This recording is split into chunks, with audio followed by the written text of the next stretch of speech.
Actually ನಾನ್ decide ಮಾಡೋದಲ್ಲ ಇದು senior leaders ಖರ್ಗೆಸ್ ಅವರು, ರಾಹುಲ್ ಜಿ ಅವರು, ಸೋನಿಯಾ ಮೇಡಮ್ ಅವರು, ಕೆ.ಸಿ. ವೇಣುಗೋಪಾಲ್ ಮತ್ತೆ ಸುರ್ಜೇವಾಲಾ ಅವರು ಕೂತ್ಕೊಂಡು ಚರ್ಚೆ ಮಾಡೋದು, ಅವ್ರ ನಿರ್ಧಾರ ತಗೊಳ್ಳೋದು. ಸೊ ಇದರಲ್ಲಿ ನನ್ನೇನು ಹೇಳಿಕೆ ಇಲ್ಲ. ಅವ್ರು ಯಾರು ಮಾಡ್ತಾರೋ ನನಗೆ okay, but somebody capable and good enough to take care of all the problems that Karnataka is facing. ಒಂದು ಒಳ್ಳೆ leader, whoever it may be, I am okay with it. High command ನಲ್ಲಿ ಮೊದಲೇ ತೀರ್ಮಾನ ಆಗಿದೆ, ನಿಮ್ಗೆ ಗೊತ್ತಿತ್ತ ಮೇಡಮ್? 2.5 ವರ್ಷ ಚೇಂಜ್ ಆಗಬೇಕು ಅಂತ ಮೊದಲ ಮಾತುಕತೆ ಆಗಿತ್ತು. ಇದ್ರ ಬಗ್ಗೆ ನನಗೇನು ಗೊತ್ತಿರಲಿಲ್ಲ.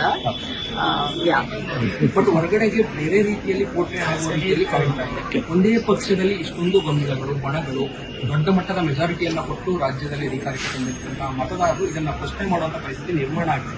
ಯಾಕೆ ಇಷ್ಟೊಂದು ಕನ್ಫ್ಯೂಷನ್ಸ್? ಯಾಕೆ ಯಾರಾದ್ರೂ ಒಬ್ರು ಒಂದು ಅಡ್ಜಸ್ಟ್ಮೆಂಟ್ ಮಾಡ್ಕೊಂಡು ಆಗ್ಬೋದಿತ್ತಲ್ವಾ? ಬಟ್ ಆದ್ರೆ ಅದೇ ರಾಜಕೀಯ.